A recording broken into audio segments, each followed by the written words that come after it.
სახლში ისევ ფეხით უწევს საზღვა. რამდენიმე დღეში მას ერთიც ნაკლები საფრთხე ექნება. მის ლიფტში სიტიკომის აპარატი დამონტაჟდება. სიტიკომი ეს არის სადარბაზო საფულე. ეს რეკლამა ნამდვილად სწორი იქნებოდა სიტიკომს, რომ პატიოსანი ხალხი მართავდეს. სიტიკომის იდეა ზოგადად ძალიან კარგი იყო თავიდან, მაგრამ მას შემდეგ რაც ორმა მატყუარა პარტნიორმა კეთილსინდისიერი პარტნიორები მოიშორეს თაღლითურ სქემაზე უარის თქმის გამო, ისინი გატყუებენ თქვენ, გეუბნებიან, რომ ბარათი უფასოა, მაგრამ ბარათის საკომისიოს ყოველთვიურად გახდევინებენ. ლევან შარანგია არის მატყუარა პარტნიორი ნომერი 2. მას სიტიკომის წილი აღებული აქვს სიტიკომის იდეაში. სინამდვილეში როგორც გაირკვა, მან ეს იდეა სხვა ადამიანს მოჰპარა.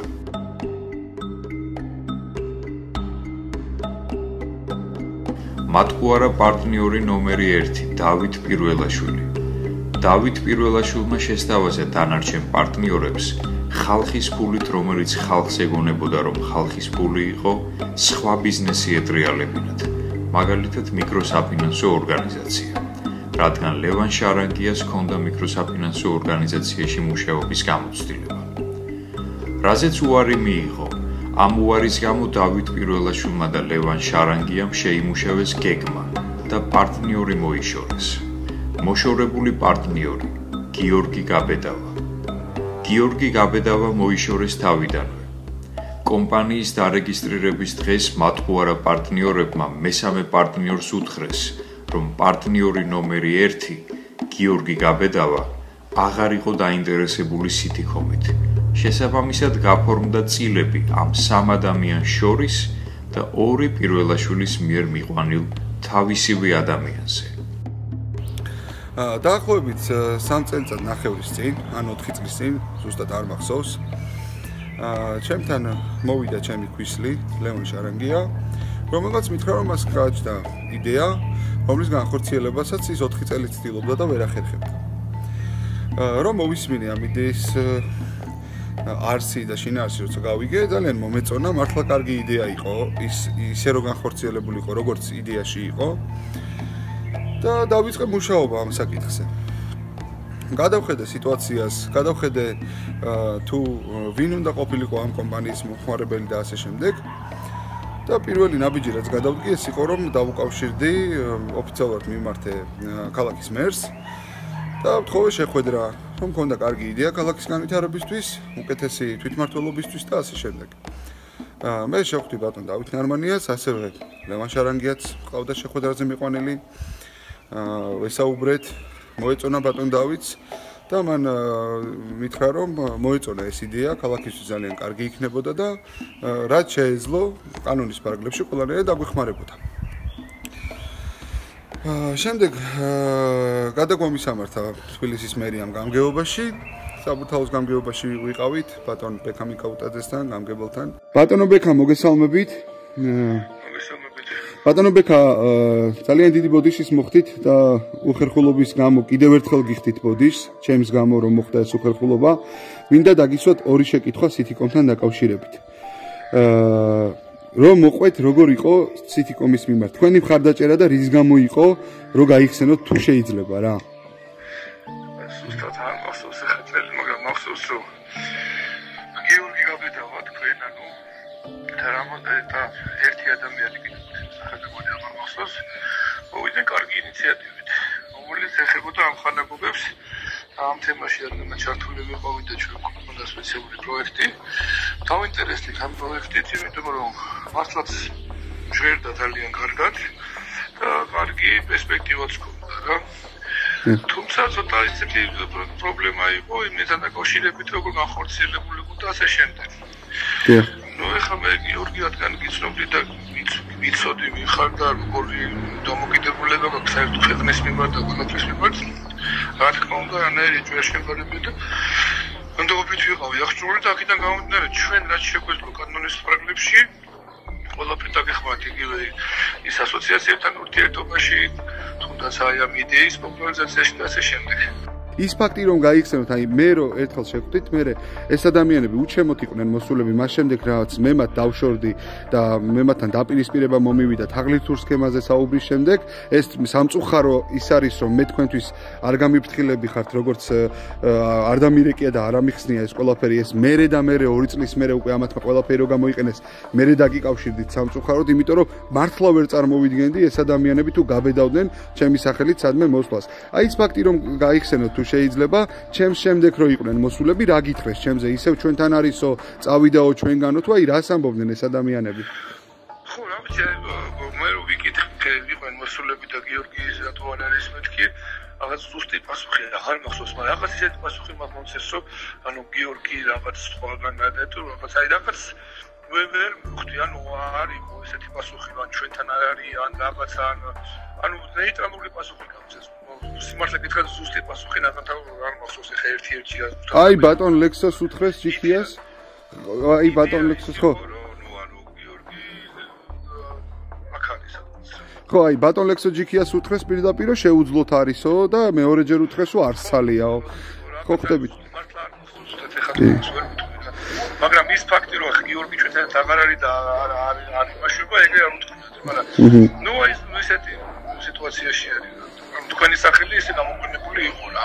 ბატონო ბექა, ერთსაც ვიტყვი, მე თუ გახსოვთ, ვამბობდი, რომ იქნებ CP გაკეთებულიყო ოფიციალური სამსახური მთავრობასთან არსებული, რომელიც თვითონ მთავრობა გააკონტროლებდა და სამწუხაროდ ეს ამ ადამიანმა ეს არ მოისურვეს და მოკლედ ესე მოხდა და მე აუცილებლად მივიყვან ამ საქმეს ბოლომდე, აუცილებლად ვეცდები, რომ ეს კომპანია და ზოგადად ეს თემა და ეს იდეა განახორციელონ სუფთა ადამიანებმა, არა თაღლითებმა და კიდევ ერთხელ გიხდით ბოდიშ შექმნილი უხერხულობისთვის და ძალიან დიდი მადლობა, რომ სიმართლეს არ გაიქეც. დიდი მადლობა, დიდი მადლობა. ბატონმა ბექამ უკვე შეგვახვედრა ბატონ ლექსო GTS. ბატონ ლექსო GTS იყო მერიის თანამშრომელი, რომელიც ამხანაგობებთან ურთიერთობის უფროსი იყო, ესე ვთქვათ. ზუსტად არ ვიცი რეგალი ამ ადამიანის, მაგრამ ზუსტად ვიცი, რომ ყველა ამხანაგობის თავმჯდომარესთან ის ურთიერთობდა. კორპუსების ამხანაგობებზეა საუბარი და კორპუსის თავმჯდომარეებზე.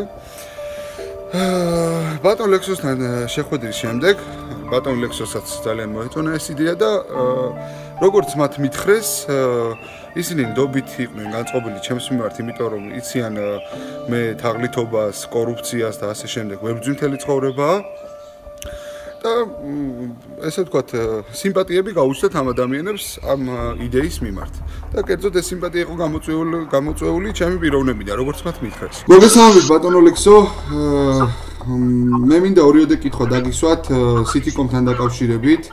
როგორ მოხდა მას შემდეგ რაც ჩვენ შევხვდით, თქვენ არ იცოდით ეს ამბავი და ჩვენ დაპირისპირება მოგვივიდა Citycom-ში შიგნით ერთმანეთში და ეს ადამიანები შემპირდნენ, რომ გამგეობას თქვენ და სხვა ადამიანებს აღარ შეგაწუხებდნენ, მაგრამ ფაქტი სრულიად სხვა აღმოჩნდა, რომ მოგვიყვეთ როგორ მოვიდნენ თქვენთან ეს ადამიანები. გამარჯობა. მართალი გითხრათ ეს ცოტა დიდი ხნის საკითხია და ვეცდები ახ რომ აღვადგინო. დაახლოებით 2015 თუ 2016 წელი ზუსტად არ მახსოვს, თქვენთან გამგეობაში მოსული ლევან არანგია და ჩვენთან ერთად გიორგი გაბედავასთან ერთად ჩვენ შევხვდით გამგებელს, საბუთალოს გამგებელს და მაშინ იყო საუბარი ძალიან ამ ადამიანების მხრიდან იყო ძალიან საინტერესო წინადადება წარმოქმნილი, რომელიც ფაქტიურად ჩვენს ინტერესებში შედიოდა გამგეობის ინტერესებში, რამე თუ საკითხი ეხებოდა ბინადრის საკითხთა ამხანაგობას და სერვისს, რომელსაც ისინი თავაზობდნენ.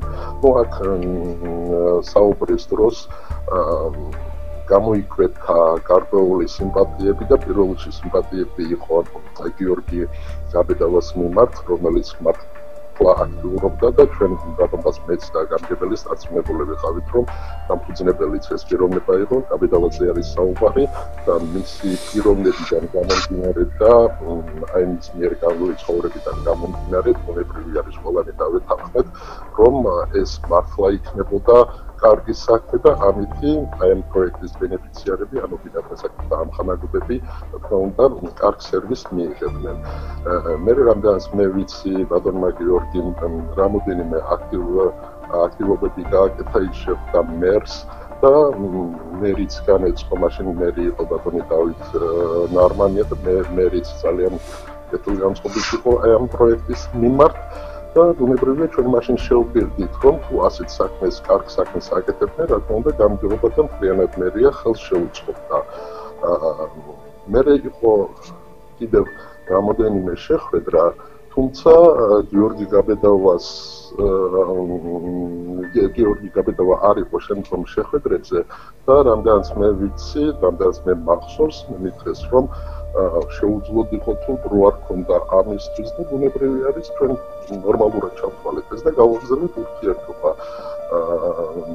მე და გამგეობამ დავაორგანიზეთ რამოდენიმე შეხვედრა ბინათ მესაკუთრეთა ამხანაგობებთან, ამხანაგობის წევრებთან, ამხანაგობის თანამშრომლებთან და ბუნებრივია გავუწიეთ რეკომენდაცია აი ამ ორგანიზაციას. და შემდეგ რა თქმა უნდა სრული მხარდაჭერა იყო გამგეობის მხრიდან და სრული მხარდაჭერა იყო მერიის მხრიდან და მართალია როგორც ჩემი მხარდაჭერა გამპირობებული იყო გიორგი გაბედავას პიროვნებით. იმ შემდეგ უბრალოდ მართალი გითხრათ, კიდევ ერთხელ მივიღე მათი თხოვნით, კიდევ იყო იქ ერთი პიროვნება პირველაშვილი მე მგონი, იმისათვის თხოვეს პიროვნებებმა რომ ვიდეო რგოლში მივიღო მონაწილეობა, ეს არის ჩემი ურთიერთობა ამ კომპანიასთან. იმის შემდეგ გარკვეული პერიოდის შემდეგ მე არ მუშაობდი გამგეობაში და ბუნებრივი არის არც დავინტერესებული ვარ ბოლომდე თუ რა იქნა და რა ნაბიჯები იქნა ამ კომპანიის მიერ გადადგმული. თუ ყველაფერი კარგად არის, რა თქმა უნდა მივესალმები, მაგრამ თუ ეს არ არის სწორი ნაბიჯები, ბუნებრივი არის რაღაცნაირად უნდა მოხდეს ყველაფერი ამის პრევენცია, იმისათვის რომ აქ გარეული ვიყავი მე, გარეული იყო გამგეობა და ის ბინათ მესაკუთრეთა ამხანაგობის თავმჯდომარეებმა რომ კარგად მიიღეს ეს წინადადება და მხარში დგომა იყო ეს პირველ რიგში იყო იმითი რომ ისინი რა თქმა უნდა გამგეობას ემდებოდნენ და რა თქმა უნდა ემდებოდნენ მეც მენდობოდნენ რამე თუ მისი ოფიციალური წარმომადგენელი ვიყავი და კურირებდი ბინათ მესაკუთრეთა ამხანაგობის თავმჯდომარეებს. სამწუხაროდ ესეთი სიტუაციაა ბატონო ლექსო რომ მე ბოდიში მინდა მოგიხადოთ იმის გამო რომ თავიდანვე არ ჩაგაყენეთ საქმის კურსში მართლა ვერ წარმოვიდგენდი რომ ეს ადამიანები გაბედავდნენ და მოვიდოდნენ ტყუილებს იტყოდნენ რომ აი გიორგი ჩვენთან არის და რაღაც ასე შემდეგ და ასე შემდეგ მართლა ვერ წარმოვიდგენდი აი ვიდეო რგოლი როცა ვნახე მაშინ უკვე მივხვდი რეალურად რომ თქვენც მოგატყუეს და ნუ ყველა მოგვატყუეს ამ ადამიანებმა კიდევ ერთხელ დიდი ბოდიში მინდა მოგიხადოთ ამ უხერხული სიტუაციისთვის და მადლობას გიხდით კიდევ ერთხელ რომ ესე ღიათ და ალბათ საუბრობთ ყველაფერზე. არა, გიორგი, იცით რომ აქ ბოდიში ალბათ მე კი არ უნდა მომიხადოთ, ბოდიში ალბათ უნდა მოუხადოთ იმ საზოგადოებას თუ ეს მართლა არის და თუ მართლა საზოგადოება მხედველობაში გავს ბინათ მესაკუთრეთა ამხანაგობები, თქვენ იცით რომ ამ ეს ინსტიტუტი ახლა დგება ფეხზე და ძალიან მნიშვნელოვანი ინსტიტუტი არის განსაკუთრებით თვითმმართველობისთვის, თვითმმართველობა ფაქტიურად მისი სიძლიერე ეს არის ბინათ მესაკუთრეთა ამხანაგობების სიძლიერე და ადგილობრივი ორგანიზაციები როგორც არის გამგეობები თბილისში მათი მთავარი პრიორიტეტი არის რომ სტაბილურად ისე კომფორტულად და კარგად იყვნენ ის ადამიანები, ვინც ცხოვრობენ ჩვენს ტერიტორიაზე. ამიტომ თუ ეს მართლა ასე არის, ჩვენ მართლა ყველამ ალბათ ძალიან დიდი ბოდიში უნდა მოუხადოთ საზოგადოებას, მაგრამ ძალიან ცუდი პრეცედენტი არის, არ უნდა გვიწევდეს ბოდიშის მოხდა და აი რატომ მოხდა, როგორ მოხდა, ეს ალბათ არ ვიცი, ეს კარგად უნდა იყოს გამოკვლეული და ბოლომდე უნდა იყოს მიყვანილი, რომ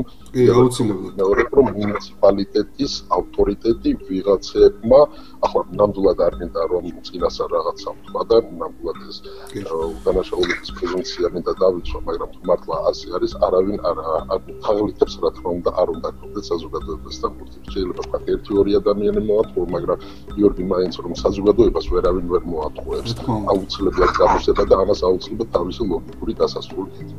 დიდი მადლობა და მე აუცილებლად მოვხდი საზოგადოებას ბოდის ამისთვის და აუცილებლად გავაჟღერებ ამ ყველაფერს საჯაროდ. მადლობა ძალიან დიდი. ამ შეხვედრის შემდეგ ჩვენ შევხვდით ისევ კომპანიის წარმომადგენლები, ვინც ვიყავით, ვინც ფიქრობდით რომ კომპანია უნდა გაგვიკეთებინა ერთად. ამ შეხვედრაზე წამოიწრა ესეთი საკითხი რომ ხალხის ფული რომელიც შემოვიდოდა ამ კომპანიაში, ეცოდინებოდა ხალხს, რომ იყო ხალხის, მაგრამ სინამდვილეში იქნებოდა ჩვენი და დავატრიალებდით, ასე ვთქვათ, წყალებში. იქ ლევან შარანგიასგან იყო იდეა, რომ მიკროსაფინანსო ორგანიზაცია გახსნილიყო და დავით პირველაშვილისგან იყო იდეა, რომ რაღაც სადღაც დაებანდებინა და პროცენტებიდან კიდევ ცალკე შემოსავალი ქონდათ. რაზეც მე, რა თქმა უნდა, წინააღმდეგი ვიყავი. ჩემი პოზიცია იყო ცოტა უფრო ხისტი. მე პირდაპირ შევიგინე, ვინც ამას გააკეთებს თქო. მე ამას არ დაუშვებ თქო. ეს გინებით გავაგზელე, რა თქმა უნდა, და ეხლა აქ არ მოყვები ზუსტად რა სიტყვები იყო. ამის შემდეგ ლევან შარანგია მოვიდა ჩემთან და მეუბნება, რომ დავით პირველაშვილს აღარ უნდა ჩემთან ურთიერთობა და შეეშინდა თურმე ჩემი ვერ შევიგინე. ანუ თაღლითობის არ შეეშინდა, ჩემი გინები შეეშინდა თურმე დავით პირველაშვილს. და შარანგიამ თავაზობდა, რომ დაახლოებით $5,000-მდე თანხა მე დამედო და ეს თანხა კი არ ყოფილიყო ჩემს სახელზე, ყოფილიყო მის სახელზე, ეს კომპანიის წინ. რა თქმა უნდა, მე ამაზე უარი განუცხადე, იმიტომ რომ ეს თანხა მე პირადად არ მქონდა და ეს თანხა უნდა მესესხებინა და ვინც მას ესხებდა ამ თანხას 5% მისი იქნებოდა და 5% ჩემი იქნებოდა.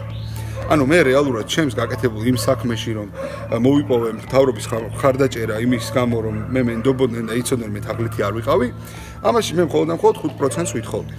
5%-ის $5,000-საც ვდებდი შესაბამისად სესხულობდი ამ თანხას და იმ ადამიანს ვასარგებლებდი იმ 5%-ით. მაგრამ ლევან შარანგიამ თავაზობდა რომ მე არ გამოვჩენილიყავი დავით პირველაშვილთან და ეს $5,000 და ის 5%-ით უნდა გაფორმებულიყო თურმე ლევან შარანგიაზე და ეხლა მე სხვის ფულს ნამდვილად ვერ გავაფორმებდი სხვა ადამიანზე. ეს რო ვუთხარი, მისგან წამოვიდა შეურაცხყოფელი სიტყვები, ნდობა არა გაქვს ჩემი ასე შემდეგ. რა თქმა უნდა, მე უკვე მას აღარ ვენდობოდი, იმიტომ რომ მას წამოწდა ერთგან, რომ აპირებდა ჩემს მოტეხვას საქმიდან და მე ეს უკვე ვიცოდი, ამის საქმის კურსში ვიყავი. ბოლოს საქმე მივიდა იქამდე, რომ დედა შემაგინა, 1-2-ს მოხვდა ცხვირპირში და ამით დამთავრდა. შემდეგ რა თქმა უნდა, ეხა მაინც ქვისლი ნაცისავად ითვლება და შეგვარიგეს და რაღაც ასე შემდეგ და ასე შემდეგ, ხელი ჩამოვართვით ისევ. შენ პირდა რომ აღარ მოიქცევდა ასე, შენ პირდა რომ ჩემს გარეშე არაფერს არ გააკეთებდა და თაღლითების დედა აგინებდა ერთ ამბავში იყო მოკლედ. გავიდა ცოტა ხანი, ლევან შარანგია და დავით პირველაშვილი მეუბნებიან რომ უნდა შეხვედრა, რომ საბოლოოდ დასრულდეს ამაზე ლაპარაკი. მეც დავთანხმდი, რა თქმა უნდა, შევხვდით Holiday Inn-ში, სადაც შედგა ესეთი შეთანხმება. სიტყვიერი შეთანხმება იყო.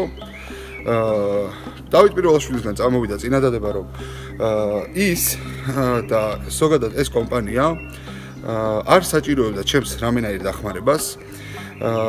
ეს კომპანია არ საჭიროებდა მთავრობის ხარდაჭერას და ეს კომპანია არანაირად იყო ესე ვთქვათ დაინტერესებული ჩემით. ნუ ეხლა თუ მთავრობის ხარდაჭერა არ სჭირდება და ჩემი სახელი არ სჭირდება, მეთქი კი ბატონო, შეგიძლიათ ცალკე გააკეთოთ რაც გნებავთ, მაგრამ მე გავაფრთხილე ისინი. თუ კი მე გავიგებ, რომ ჩემი სახელი სადმე გამოიყენეთ, თუ კი ვინმე მოატყუეთ და ჩემი სახელით მიხვედით ადამიანებთან, იმიტომ რომ მე გავაცანი ეს ადამიანები გამგეობის წარმომადგენლებს და როგორც ჩემთან, ისინი თვლიდნენ, რომ ეს ადამიანების ჩემიანები იყვნენ. ნუ იმ წუთას მართლა იყვნენ ჩემიანები, მეც ესე მეგონა. ამაზე თანხმობა მომცა დავით პირველაშვილმა, ასევე დავით პირველაშვილმა ლევან შარანგიას პირში უთხრა, რომ შენი იდეა იყო გიორგისო გაწევაო თემიდანო, რაზეც შარანგია დაეთანხმა და ნუ აქ გაირკვა მოკლედ ვინ იყო ჩემიანი, ვინ არ იყო ჩემიანი და ასე შემდეგ. რამდენიმე დღეში წავიდნენ დაარეგისტრეს კომპანია. ნუ მე გავიგე ეს, მაგრამ არანაირი რეაქცია არ მქონია, დაარეგისტრეს და დაარეგისტრეს. გავიდა დაახლოებით 2 წელი. ხედავ ამ კომპანიის დასპონსორებულ ვიდეოს, სადაც ხედავ ბატონ ლექსო ჯიქიას, სადაც ხედავ საბურთალოს ახალ გამგებელს, სადაც ფორმდება მემორანდუმი, სადაც ამხანაგობის თავმჯდომარეები არიან შეკრებილები, სადაც ბატონ ლექსოს ორგანიზებით მოხდა ეს შეკრებები და ბატონ ლექსო ჯიქია საუბრობს თითქოს ჩემზე. და ძალიან გამიკვირდა, იმიტომ რომ მე ვერ წარმოვიდგენდი სიმართლე რომ გითხრათ, რომ ეს ადამიანები უჩემოდ გაბედავდნენ მართლა მისვლას, იმიტომ რომ ჩვენ ისე მაგრად ჩამოვართვით ხელი ერთმანეთს და იმდენად ხისტად შევთანხმდით იმ დღეს. იმიტომ რომ მე ვუთხარი, გავაფრთხილე პირდაპირ, რომ თუ ამ შეთანხმებას დაარღვევთ, კომპანიას თავზე დაგანგრევთ თქო. იმიტომ რომ მე არანაირი გარანტია არ მქონდა, რომ ეს ადამიანები თაღლითურ გზებს არ მიმართავენ. 2 წლის შემდეგ როცა ეს გავიგე, მე მათ მივწერე SMS-ი, რომ გავიგე რომ ჩემი სახელით ისევ გისარგებლია, დაგირღვევიათ შეთანხმება მეთქი და მოთხოვა ესეთი რაღაცა. ჩემი კუთვნილი 5% გადმომიფორმეთ ეხლავე თქო და ზემოდან დაადეთ ხელწერილი, სადაც ნოტარიულად დამოწმებულ ხელწერილზეა საუბარი, სადაც დაწერთ, რომ არანაირ თაღლითურ გზას და თაღლითურ სქემებს არ მიმართავთ ხალხის ფულით. ამაზე ესენი არ წამოვიდნენ, მივიღე ისევ გინება შეურაცხყოფა და დამცირება. ყველაფრის მერე ჩამოვედი მე საქართველოში. ნუ ეს მომდიოდა ეს ხმები, რებსაც ამბობდნენ იმის მაგალითად რომ ალბობა ეთქვათ კომპანია წინ წავიდა, ძალიან ბევრი კორპუსები ჩაერთნენ ამ კომპანიის ქსელში და ეს იყო მხოლოდ მერიის და გამგეობის მხრიდან გაკეთებული მხარდაჭერის დამსახურება, რაც განპირობებული იყო ჩემი პიროვნებით და ჩემი ნდობით. არც ერთი პიროვნება არ იყო ჩემი მეგობარი და ძმაკაცი, მე პირველად ვნახე მაშინ ბატონი ლექსოც, ბატონი ბეკაც, ბატონ დავითანაც მაშინ პირველად შევხვდით და ჩვენ არ ქონდა რაღაც ისეთი მეგობრული ურთიერთობა და მეგობრობის გამო ყოფილიყო ეს ნდობა. ეს ნდობა გამოწვეულიყო ჩემი ცხოვრებიდან გამომდინარე, იმიდან გამომდინარე რომ მე არასოდეს ფინანსურ მახინაციებში მონაწილეობა არ მიმიღია, არასოდეს არ მithაღლითია, არავინ გადამიგდია და ასე შემდეგ. სულ ცოტა ხნის წინ გაიხსნა სიტიკომი ბათუმში და თბილისის სიტიკომის Facebook გვერდზე მე დამბლოკეს მათ, იმიტომ რომ მე მაშინ დავწერე კომენტარი 1-2 რომ შეთანხმება რატო დაარღვიეთ მეთქი, ესეთი კითხვა დავსვი და ბათუმის გვერდზეც დავწერე რომ თაღლითი ლევან შარაგე და დავით პირველაშვილი თქო არიან ამ კომპანიის ხელმძღვანელები მეთქი. ნუ მოკლედ ამის დაწერის შემდეგ Facebook-ზე ვწერდი რა თქმა უნდა გადაობით ლოვიკა არც სახელგვარს ვახსენებდი არაფერს ჩემ პირად Facebook-ზე და ეს ჩემი პირადი სივრცეა. ძალიან ბევრჯერ დამიწერია ლიფტიორ ლოვიკაზე ხალხმაც იცის ხუმრობით, გადაობით და ამაზე არასდროს არ ქონია არავის რეაქცია რა. როგორც კი მე სიტიკომ ბათუმის Facebook გვერდზე დავწერე რომ ესენი თაღლითები არიან, ლევან შარანგია დამიკავშირდა ისე Viber-ზე მუქარებით, ის ყველანაირად ცდილობდა ჩემს გამოწვევას. ისეთ რაღაცებს წერდა, მაბრალებდა ის რაღაცებს, რაც არასოდეს არ ყოფილა და რა თქმა უნდა ის ყველანაირად ცდილობდა, რომ იგივე მუქარები წასულიყო ჩემგან. და უბრალოდ ცდილობს ეს ადამიანი, რომ გამომიწვიოს, მას ძალიან უნდა რომ მე დავემუქრო, მას ძალიან უნდა რომ მე მივწერო რამე ისეთი, რომ წავიდეს და მიჩივლოს, მაგრამ მე ამის აბობს არ მივცემ. ეს იცოდეს? თაღლითობას არ მოეშვნენ, მათ ხო არა პარტნიორები. ისინი ატყუებენ ხალხს. სთავაზობენ ლიფტის ბარათებს უფასოდ, სინამდვილეში კი საკომისიო სახით ერთ ლარს ახდევინებენ ყოველთვიურად. ასევე ისინი მალავენ გადასახადებს, სახელმწიფოს უმალავენ ბარათების წარმომავლობას. რეალურად ბარათებს ხელზე ყიდულობს მათ უარა პარტნიორი, ლევან შარანგია. კომპანიაში რას აფორმებენ და როგორ, არავინ იცის. ისინი იპარავენ ადამიანების პირად მონაცემებს, რათა მიჰყიდონ პარტიებს წინასაარჩევნოდ. გიორგი გაბედავას და მათი დაპირისპირების ერთ-ერთი მიზეზი ესეც იყო, როცა ლევან შარანგიამ გააჟღერა ეს იდეა, რომ ამდენი ადამიანის მონაცემებს მიჰყიდიდა რომელიმე პარტიას წინასაარჩევნოდ, ვისაც რეიტინგი ექნებოდა დაბალი. ლექსო ჯიქიაც და სხვა თანამდებობის პირებიც ვერ წარმოიდგენდნენ თუ თაღლითებთან ჰქონდათ საქმე. რადგან გიორგი გაბედავა სადაც იყო, იქ თაღლითობა ვერ იქნებოდა. მოგესალმებით, მე გახლავართ ალექსანდრე კობაიძე, ადვოკატი. ამ შემთხვევაში მინდა გესაუბროთ კონკრეტულ საქმეზე, ეს არის გიორგი გაბედავა, რომლის ინტერესებსაც ვიცავ მე. მას დავა აქვს ესეთ კომპანიასთან არსებობს ლიფტების კომპანია სიტიკომი. ეს კომპანია არაერთ შესაძლო თაღლითურ სქემაშია შემჩნეული. ამ შემთხვევაში უნდა აღინიშნოს, რომ მოგვიხსენებათ, რომ ეს კომპანია დაახლოებით ამ კომპანიის მეშვეობით 40,000 აბონენტი სარგებლობს, ანუ 40,000 მოქალაქე სარგებლობს. ეს ნიშნავს იმას, რომ სერიოზული გავლენა აქვს და სერიოზული, ესე ვთქვათ, ფესვებია გაგმული ჩვენს თბილისში, ჩვენს ქალაქში და ეს რის ხარჯზე, ისედაც ჩვენს ხარჯზე, ანუ ჩვენი თანამოქალაქეობის ხარჯზე და ჩვენი მეშვეობით ეს კომპანია სულ მოუნდობს, ხოლო ამხელა თანხები დაახლოებით 5 მილიონზეა ყოველწლიურად საუბარი, თუ უფრო მეტი არა, სად მიდის, რა ფორმით იხარჯება, ხმარდება თუ არა მოქალაქის ინტერესებს, რა თქმა უნდა, ამაზე პასუხები არ არის, ასე უნდა აღნიშნოს, რომ მაგალითად რატო გვაქვს საფუძვლიანი ეჭვი, რომ ეს კომპანია და მისი დაფუძნებლები, კონკრეტული დაფუძნებლები არიან თაღლითურად მოტივირებულები, იმიტომ რომ სწორედაც რომ მაგალითად გიორგი გაბედავა მოატყუეს, გადააგდეს მისი ურთიერთობებით არის ეს კომპანია ესეთი ძლიერი როგორიც არის და სამწუხაროდ აი ამ ადამიანის გაკარებაც არ უნდათ, რომელმაც ფაქტიურად აი ეს დღესდღეობით ძლიერია ეს კომპანია, არც ცდილობენ როგორმე აი ამ ფორმატში გიორგი გაბედავა ჩართონ და შესაბამისად ესე ვთქვათ მასთან ერთად დაგეგმონ მენეჯმენტი.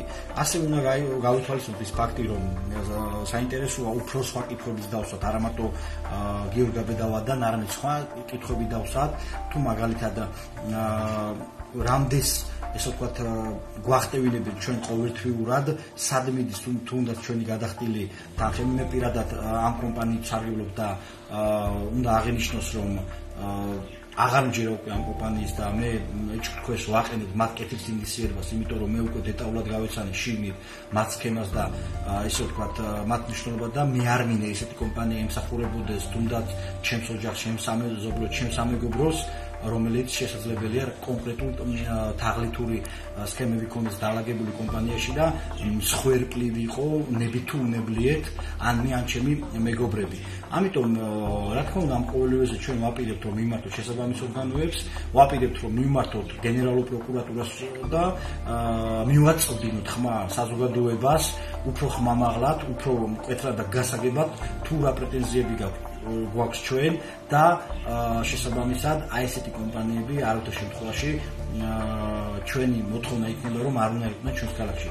ვინაიდან არ შეიძლება რომ ჩვენი გადახდილი თანხით ისე ჩვენ ვიყო დაზარალებული. ამიტომ ჩვენ სამოქმედო გეგმას შემდეგში კონკრეტულად შემოგთავაზეთ. მე ვიცი რომ არაერთი ადამიანია, რომელიც არ არის ყოფილი აღნიშნული კომპანიით და შორს რომ არ წავიდეთ, არაერთი ესე ვთქვათ უკმაყოფილო კლიენტია სიტიკომის მხრიდან და დაზარალებული, როგორც მე მაქვს ინფორმაცია, ამიტომ მე იმის გამოთქვავ, რომ ეს შესაძლო თაღლითური სქემა, რომელიც აი აღნიშნულ კომპანიაში არსებობს, ძალიან მალე გახდება საჯარო და ერთხელ და სამუდამოდ პასუხი გაეცემა, რომ ეს ბიზნესი არ არის. თაღლითური სქემით ფულის კეთება ჩვენი მოქალაქეების ხარჯზე ეს ბიზნესი არ არის. ამიტომ მე მოვუწოდებ შესაბამის ორგანოებს დაინტერესდნენ ხომ არ არის მართლაც და თაღლითური სქემა აღნიშნული კომპანიის მენეჯმენტში და ხომ არ ხდება ჩვენი გადახდილი თანხების თაღლითურად გამოყენება. არავის შერჩება ხალხის მოტყუება. სიტიკომი კეთილსინდისიერად რომ მუშაობდეს, ძალიან კარგი კომპანია იქნებოდა. ვისურვებდით, რომ მსგავსი თაღლითები არ განკარგავდნენ ხალხის ფულს. მე უბრალოდ ყველა კორპუსს მოვუწოდებ, სადაც სიტიკომია, რომ დაუკავშირდით სიტიკომს აუცილებლად, მოსთხოვეთ კონტრაქტის გადაკეთება და თავიდან მოწერა თუ გნებავთ, რომ ისინი ეს თაღლითები დარჩნენ თქვენს კორპუსში. მაგრამ მე პირადად ყველას მოვუწოდებ, რომ გააძევეთ თაღლითები და გააძევეთ სიტიკომი. სიტიკომი არის თაღლითების კომპანია, ესენი არიან თაღლითები, რომლებმაც საკუთარი შინაურები არ დაინდეს და მოატყუეს და გადააგდეს და ეხლა უცხო ადამიანს ასუსავენ, წარმოგიდგენთ ხა ლევან შარანგია ნათესავად მეკუთვნის, ჩემი ქვისლია, ძმობას მეფიცებოდა 24 საათი და ადამიანი ადგა იმის გამო რომ თაღლითურ სქემაზე და მიკროსაფინანსოების შექმნებზე და ხალხის ფულის დატრიალებაზე უარი ვუთხარი, ადგა და გადამაგდო მომატყუა, ჩემი სახელი გამოიყენა და თაღლითური გზით შექმნა ეს კომპანია. და წარმოგიდგენიათ ეხლა თქვენ ეს ადამიანები რაზე არიან ფულის გამო წამსვლელები.